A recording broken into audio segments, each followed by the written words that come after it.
Well, I am Bill Brobston, 30-year member of CWA tomorrow. And I was hired in the garage after this great man who's a good friend and mentor of mine. I got his job. He retired in '78, January. And the next guy hired in Anderson Garage was myself. So you're looking at 2 generations of foammen. This is Carl Nolton, who was hired in 1947, correct? I think that's right. And worked way all the way up through, helped form the unions. Him and Herb and his brother Herb was instrumental in forming the CWA when he met in groups of 3. Your older brother. Yeah. And Carl's going to give us some insight on where the CWA came from, the organizational start of it, and the history of it a little bit, and what these guys went through to get what we got now. Well, it's a lot different now than it was back then. In fact, I think you got to be smarter now than you had to be back then. I really think you do, to compete with the company. But we had a rough go of it, because I can remember my brother, he worked on a line gang, and he would get off work and he'd drive clear to Evansville just to pick up one member. And no kidding, he'd drive all night long to pick up one member. And you couldn't even mention the fact that you was talking union, because he'd fire you on the spot. In fact, he worked on a line gang back then. They done everything by hand, you know. And right up there at the corner of Ohio Avenue and 14th Street, they fired the whole crew but him and the truck driver without reason. Boss got mad. So there's a reason to have a union. You got to have one. You got to be organized and have a leader. But you couldn't get away with that today. But he did. That line foreman, back then they had about 10 or 12 or more on the truck, you know, because he did everything with hand. And he fired all of them but Herb and the truck driver. Herb was such a good lineman, I think he decided he better keep on. What year are you talking? Oh, way back there, long before I went to work there. 43, 44? Yeah, probably. Yeah, at least back that far. Because, you know, there's a lot of things going on. There's a reason we have a union. A lot of young people today, they don't think you need any, you know. They say, we don't need a union. They blame all this trouble on the union. This trouble is not caused by the union. I think the union has to change their attitude on some things because of this economy. But they think you don't need it, but you do, because if you're not represented or led, you're just a bunch of wild animals almost, as far as organization is concerned. And you can't bargain. One man's not allowed to bargain for himself anyway. So you have to have an organization. But I said 30 years ago, and I kind of got hollered at a few times at a union meeting. I said, well, someday we're going to have to change our method of operation completely, and we have. It's all changed now, you know, the way this district's broken up and everything. Because back then, you know, if a guy had a little Locan in town, he was the head honcho. You know, he made a lot of decisions you couldn't make today because they wouldn't let you. So I think the union, I said back then that we was going to have to change our way and get into part of the operation of the company some way or other, because we're going to have to take a lot of responsibility that we didn't used to have. They paid us, we spent the money on beer, and go back to work on Monday, you know. Not that way anymore. We got to take more ownership. Actually, we have to take more responsibility. And we're stockholders now. Yeah. More so now than ever. You know, when you were there, you know.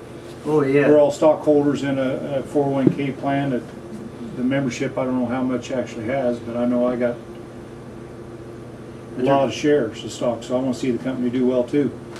And like you always said, I remember when we come strike time, you always said, guys said, let's bust them, and you said, no, let's don't bust them. We just want our fair share. That's right. We don't want to bust them. We want them to be profitable too. We just want our fair share.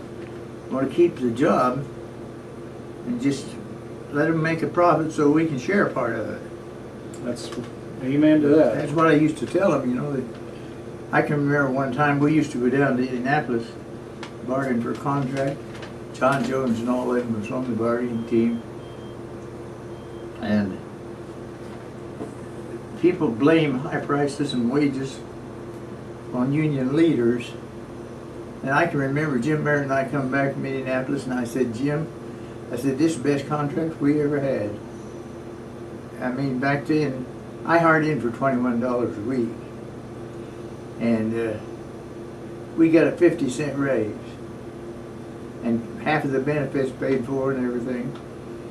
And you know, we got back home and there was people at the meeting shouted they wanted $1. But they said, but you talking when you're talking about a $50 week raise or pay rule, and you get a 50%, 50 cents an hour raise, that's a big raise. And they wasn't happy with it. So everybody has to share a part of the blame in today's problem. Everybody. Nobody can shirk his duty now. And this is going to be tough. This is a lot tougher than I think people think it is. What was the 63 strike like? It was mean. It was tough. Because we all was young and families and paying on houses and cars. He was out to break you, wasn't he? Yeah. And they hung on for 8 weeks. And I remember getting a letter from the president of the company. He's asking you to surrender, in other words, you know, come back to work. I wrote across the top of it, I'll never come back to work until we get it settled and send it back to Indianapolis. But that's the way most people felt back then. I mean, they went out there to win, and we stayed 8 weeks. And it got tough because you had payments to make, groceries to buy, and we done everything. We dig ditches, paint houses, anything to stay afloat. But we wasn't ever going back. No one crossed, did it? No one crossed. Oh yeah, there was 2. There was 2. You remember who they were? I wouldn't mention them. You don't know, I was 10 years old. I was in 4th grade. Well, I mean, I thought maybe you'd heard us tell about it. No, you know I don't. I remember we had a couple in 83 that did. We had a couple. And in 89, we was out 3 weeks and no one did. So. But you know, I remember one time the one that did cross the picket line, he was riding with the foreman line truck. And I took off and followed him one morning. And I followed him all day. I got down to where I was running out of gas and I put in 50 cents worth and I took after him again. And I never let him work all day, but I never touched him or did another thing. And I had my camera and I'd take a picture of him every once in a while. But that's the way I fought back to those guys. That was one of our employees and the boss. But we done a little roughhouse stuff back then you can't do now. You know. You didn't have to really hit the boss, you just had to convince him that you're going to. And we got a lot of things done. But what do you think it would have been like to work for the phone company if you wouldn't have had a union? It would have been awful because actually, you know, when you're going to have a relationship of any kind, you got to be honest with each other. And the telephone company, I can remember back in '53 and back in there, we had some of our contract settlements, and they put out that paper. I don't know whether you still get a newsletter or anything. No, not anymore. We used to get that, and they'd start before contract time, and it was just all propaganda. I can remember when AT&T said they had a poor year and it was going to have an awful hard time in making the budget. They made a bigger profit that year than they'd ever made in history. Sounds familiar. That's what they say, see? That's just what they done. They're still doing that today. Amen. Yeah, yeah. So I remember that clearly. The biggest profit they ever made in history, and that was the year they was about to go under. Let me ask you this. You know many retirees. What would it be like if they asked you to start paying more on your insurance as a retiree, and how would that impact you and your retired members? Well, it'd be tough. You know, I was thinking the other day, if something happened to me, my little pension goes. Yeah. You know. What do you get a month, Carl? $700. $700 a month. 707. 707, and he was doing pretty well, and he's not complaining with what he's got. But when we took the last contract and you started have to paying on your prescriptions, It's got rough since that then. hurt. That hurt. First 2 years they were covered, but the last 3, would you tell me your prescriptions run you endorse around $2,500 a year? Yeah, I got 2 that I ordered $700 every 3 months. One of them 700 and one of them 400. And Doris will tell you, and she sat right here and told me, we are in the hospital now because Carl fell and broke his hip 3 weeks ago, but they're not complaining. They're happy with the insurance they have. Yeah. Damn happy. It's paid a lot of their bills and taken care of them a lot. You know, it's been a little tough on the prescription part, but the medical part's been great. These are the guys that made this phone company millions of dollars, and they're the ones that made the union strong like it is. If we can't fight for these guys, we're going to be like these guys one of these days. We need to support them 100%. Retiree health care has got to be one of the biggest issues in this contract because we're all going to be retirees someday. Yeah. You see, with Doris, she got a small pension from the school system, Social Security, and mine total with Social Security and my company pension is $1,600 a month. So we got enough to live pretty comfortable because we got our house and car paid for. That's another thing I might tell some young people too, is I started retiring when I had 10 years service. And I never took a raise. I always put it back in the credit union. When I retired from the telephone company, I was taking home $86 a week. The rest was going into my pension plan. And back then, nobody ever got out before 60 or 65. And I went out, I wasn't quite 52. But I planned for it for 20 years, you know. And that's how I was able to get away from there. Because I had some stock and some bonds. I just cashed some of the payroll bonds in here this last year. But you have to kind of take care of yourself too, you know, and I think a lot of people do. I know Bill does. He got money laying around, and Rockefeller was probably Oh, yeah, that's what I'm talking about. Well, you taught me, you and my dad. Yeah. Them's the 2 biggest men of my lives, man. They said every time you get a raise, put a little away. Yeah, my mother taught me that when I was a kid. I started mowing yards and you get 50 cents in a dish of ice cream. Most of those old ladies give you a dish of ice cream, 50 cents. And I was about 8, 9 years old, and my mother got one of them city service tax tire patching cans, cut a slot in. She said, now you can spend a quarter, but you have to save a quarter. So I started doing that, and when I retired 31 years ago, I was still doing that. And that's how I was able to retire. That's how we could live so comfortable after I did retire. But now it's getting tough. And if they'd take all this away, if they'd take my pension away and all our benefits, we couldn't make it. Even though we've done all that preparation, we couldn't make it. It'd be pretty tough. That's one of the reasons that I'd like to keep kicking is so Doris's got a paycheck coming in. Because if she lose my pension, she'd have a tough time of it. Back then, everything we got today came the hard way, just little by little. You know, when we started out, we was getting a raise every 2 years, every 2 months when you hired in. I know I was getting $21 a week, and then they come out with a program the government did, and they made up the difference between what you was making and $50 a week. So I got a $29 raise in 1 week, the biggest raise I ever saw in my life. That was big money back then. But Did you ever know the phone company to financially struggle, AT&T? never. They've always paid good dividends. They always have. They've always taken care of their people. You had to fight with them, Yeah. but afterwards you made up and we got back to work and did the job, didn't we? They paid a dividend during the depression. Yes. They always did. They've always made it. But about contract time, they go broke, you know. Yeah, there's always been broke. They go broke. Was you proud to work for Indiana Bell? Yeah, I was, because it was a respectable job. When we went to the coffee shop, we sat with the doctors and the lawyers. We don't Not even more than 15 minutes, did you? No. I usually sat 14 and then took a minute to get back to my truck. But that's true. It was. You were well respected. You was if you was a telephone man. Still are today. But that's back when you was building everything with a soldering iron, you know. Yeah, I know. But we're still working out there in the storms, They didn't stand. the bad weather, and They customers. sent you to school for a couple hours and then turn you loose with a bunch of little plug heads, you know. That's him, not me. I get out there and still climb poles. Oh, do you? Yeah, some of us have to work. We're not high Oh, tech. I didn't know that.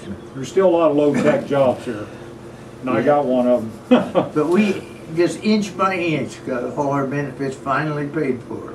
We got them to where they was half paid for and 3/4, and finally got them all paid. And And we're talking 50, 60 years to get all that done, and now they're wanting to take it away. yeah, we worked all that time to get it.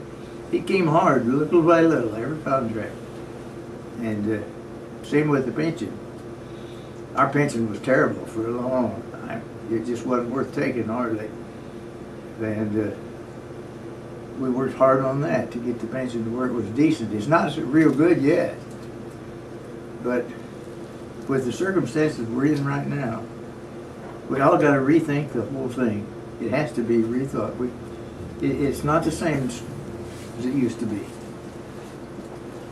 Yeah.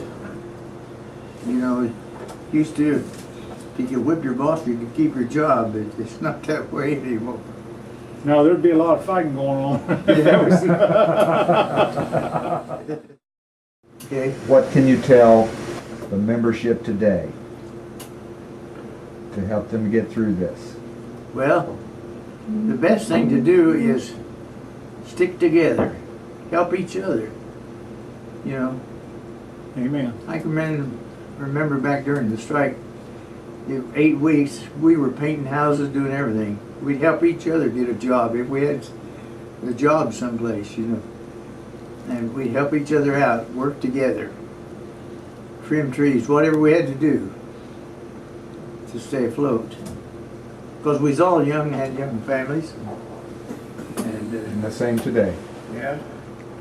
And we had house payments just like everybody's got today. And we had a tough way to go. 8 weeks is a long time without a paycheck when you don't have much saved. Was it worth it? Oh yeah, it's worth it.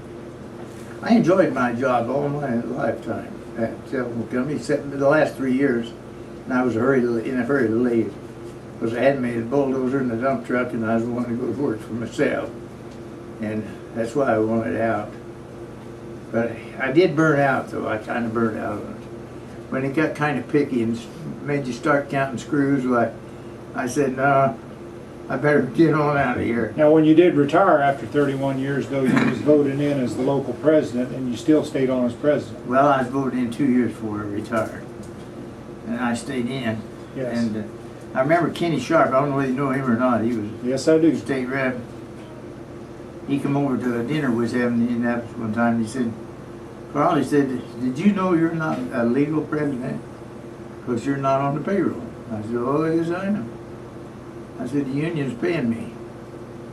He said, they are? I said, yeah, they paid me $26 a month. I said, that's what the Army paid me when I went overseas. And I thought they ought to have to pay as much as the Army. And he said, well, I should have guessed you had it figured out.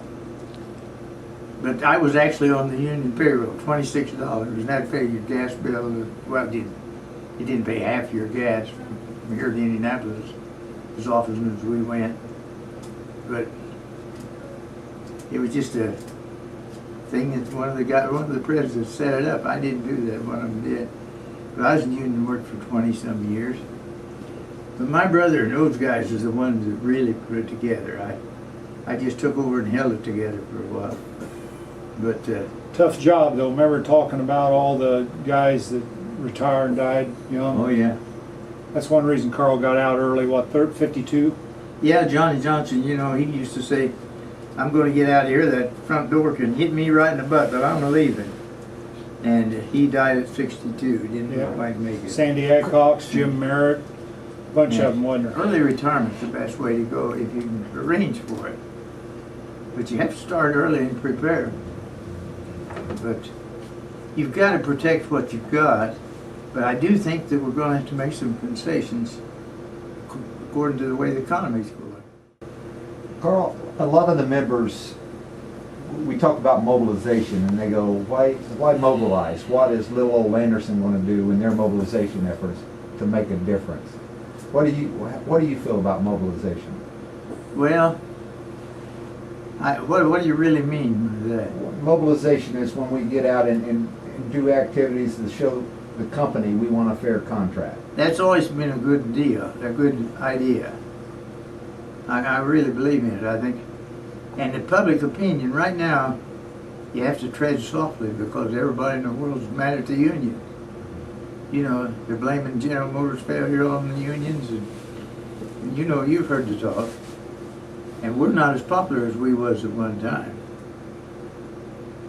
due to the way the economy turned on us. But unions has never caused these high prices. It's been poor management.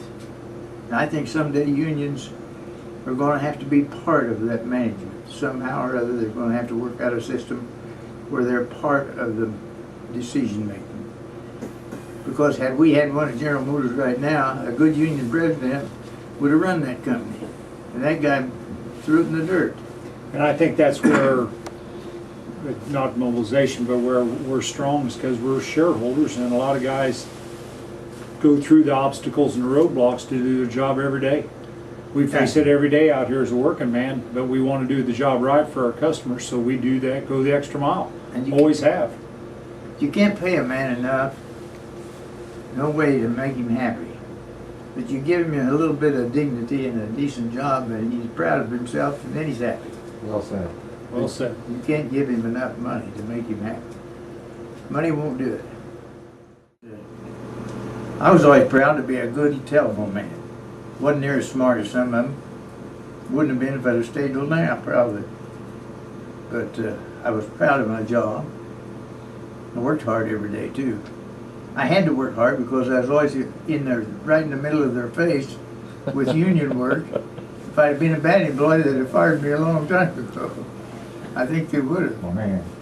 Did you ever hit a boss? Right square on the nose? No, I hit him with the wall. Now, how about the tie? Did you cut the tie off the boss, or was that Newell Hall? I must have been Newell. I don't remember doing that. Okay, it might have been Newell. So the boss hit the wall? He hit the wall. Which one was that? Well, it was a good friend of mine, Harley Sexton. Harley come up through the ranks and was PBX man and made supervisor. And one time we disagreed very vehemently. Is that the right word? Yeah. And somehow or other he hit the wall. That happens. He slipped, didn't he? Chair followed him hit the wall. And you see, they'd fire me today for what we did back then. You guys can't do that. Don't dare do that. Probably that's not the right way anyway. But back then, according to the times, it worked. Well, you want to come back and kick the shit out of that supervisor we got? Well, no, I get no pleasure out of that. I'll give you the ball bat. You will, yeah. Yeah. But I tell you, first pride in your work. That's the reason. That's what I meant when I said you can't pay a man enough money. You've got to give him a little dignity and a little pride in his work, and then he'll perform. He'll do a good job, and he'll be proud of himself, proud of his job. And that's what we're trying to get back now, our respect. Yeah. And they're not giving that to us. No, they're not. Not when they lie to you like they do. And you know, Jack Killinger was about second line in the company. He always handled all the third step grievances and everything. And Jack and I started out, we didn't like each other at all. We both smoked a pipe. I remember coming to a meeting one time, he'd thump his pipe in the ashtray. He'd start to talk and I'd thump mine. And when he started again, I'd thump it louder. And then he got up and he walked around the table, and then I got up and walked around the table. And pretty soon he looked over at me and he just laughed right out loud. And he said, "That's smoke, Carl." But I wasn't going to change the way I felt about supporting a friend and what I believed in. I wasn't going to swap that off to be on the bargaining committee. So when it was over, I walked out with John. We went down to this group had their own little, what kind of room am I trying to say? Conference room like? Oh, it's a hospitality room. Yeah. Had their own. We went down there and had a shot of whiskey with them. You know, because you couldn't let something like that destroy your unit. But I could have been shooting in right then with that by a landslide. The way it was, I didn't get a vote at all. Just one shot of whiskey? Yeah, maybe two. But that happens in any organization, you know. But I was a steward for years and years. And what we called a unit chairman back then. Handled all of the stewards and a lot of the complaints, everything. And then I was vice president, I don't know how many times, and president when I left. But it was hard work, but like you might give me some credit, I give it to my brother and Charlie Gunther and Johnny Johnson and those guys that fought through the mud. We give it to all of you. But You carried the torch. they did the hard part. I mean, you was gambling when you drove to Terre Haute to pick up one member, you know, because if they knew what you'd done, you was fired on the spot. So you do have to have a union. You got to have some protection. Because if you didn't, they'd just run roughshod over you. But on the other hand, we have to be honest with them, do them a good day's work. I used to have a sign hanging someplace in one of my offices. It said, give 8 hours work for 8 hours pay. Fight like hell if they try to take that away.